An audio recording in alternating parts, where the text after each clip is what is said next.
Chief justice मियां साकिब निसार का जो दौर था वो काफ़ी हवालों से उसे सराहा जाता है और बहुत से हवालों से उसे तनकीद का निशाना भी बनाया जाता है। चीफ जस्टिस अपने फैसलों की वजह से जहां एक तबके में मकबूल रहे, वहीं पर चीफ जस्टिस ऑफ पाकिस्तान अपने फैसलों की वजह से एक तबके में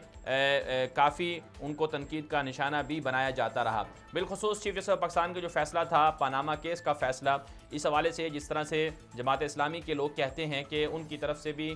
कुछ ऐसे केसेस हैं, ऐसे लोगों के नाम दिए गए थे कि पनामा में उनका भी नाम था, उनके खिलाफ ताहाल 3 से 4 साल का अरसा गुजर गया है, उनके खिलाफ कोई कार्रवाई नहीं की गई। और इसके मुकाबले में जो मियां नवाज शरीफ साहब थे उनको अपने ओहदे से मुअत्तल भी कर दिया गया, उनकी कौमी असम्बली की रुकनीत भी हटा दी गई और साथ साथ उन्हें हमेशा के लिए नाअहल भी कर दिया गया, बल्कि अब तो वो उन्हें जेल भी भेज दिया गया। तो एक तरफ से इस हवाले से कहा जाता है कि इसमें दोहरा रवैया बरता गया। फिर दूसरी तरफ से जब जहांगीर तरीन और इमरान खान के खिलाफ आर्टिकल 61 और 62 के तहत 62 और 63 के तहत जब कार्रवाई का मामला सामने आया तो उसमें जहांगीर तरीन को तो नाअहल कर दिया गया और हमेशा के लिए नाअहल किया गया और उनकी दोबारा दरख्वास्त भी काबिल समाअत तो हुई, लेकिन उस पर भी उनको सज़ा को, नाअहलियत को बरकरार रखा गया। और दूसरी तरफ से जो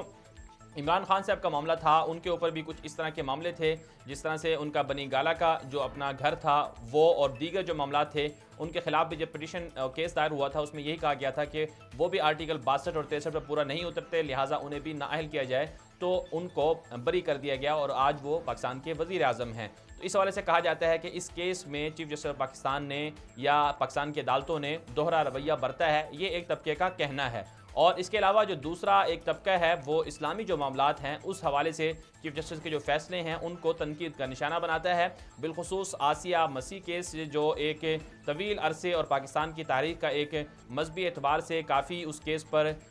काफ़ी एहतजाजी मुजाहरे हुए और काफ़ी नुकसान भी उठाया। उस केस में जस्टिस जो साकिब निसार साहब हैं इन्होंने आसिया मसीह को बरी किया, जिसके बाद मुल्क गिर हड़ताल हुई और मुल्क गिर मुजाहरे हुए, बड़े नुकसानात हुए और काफ़ी जानी और माली नुकसान भी हुआ, लेकिन उन्होंने उनको रिहा किया। इसमें जो एक तबका है पाकिस्तान का इस्लामी तबका जो बिलखुसूस दीनी और मजहबी लोग हैं वो ये कहते हैं कि चीफ जस्टिस का फैसला इंतहाई मुतनाज़ था और चीफ जस्टिस ने एकतरफा तौर पर जो है वो आसिया मसीह को रिहा किया है। इस हवाले से उन्हें तनकीद का निशाना बनाया जाता है। और साथ साथ एक और जो चीफ जस्टिस का मामला था आबादी कंट्रोल करने का, जो उन्होंने अपनी आखिरी वक्त में शुरू किया और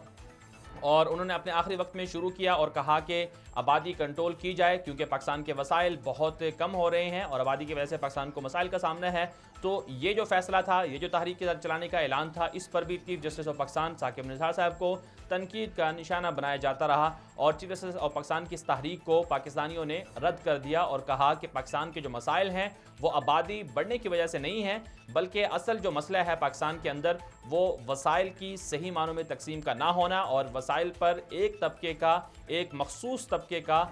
काबू होना और मखसूस तबके के हाथों में वसाइल का सर्फ होना और वसाइल के ऊपर वसाइल को करप्शन के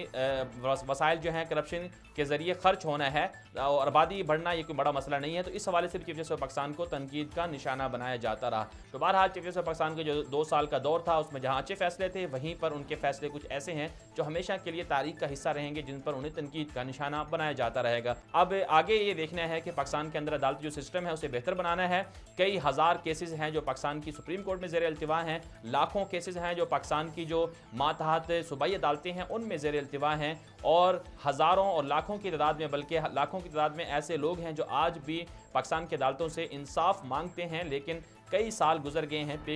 पेशियों पर पेशियां भुगतते हैं, वकीलों पर वकील हायर करते हैं, लेकिन आज तक उन्हें इंसाफ नहीं मिल रहा। उनके इंसाफ के लिए आज तक किसी बड़े जज की तरफ से, किसी बड़े अदालत से वाबस्ता, किसी बड़े चीफ जस्टिस की तरफ से कोई ऐसा कारनामा सामने नहीं आया जिसे तारीख में अच्छे मानों में याद रखा जाए कि मजलूमों के इंसाफ के लिए या अदालती सिस्टम को बेहतर बनाने के लिए उन्होंने कोई बड़ा इकदाम किया हो।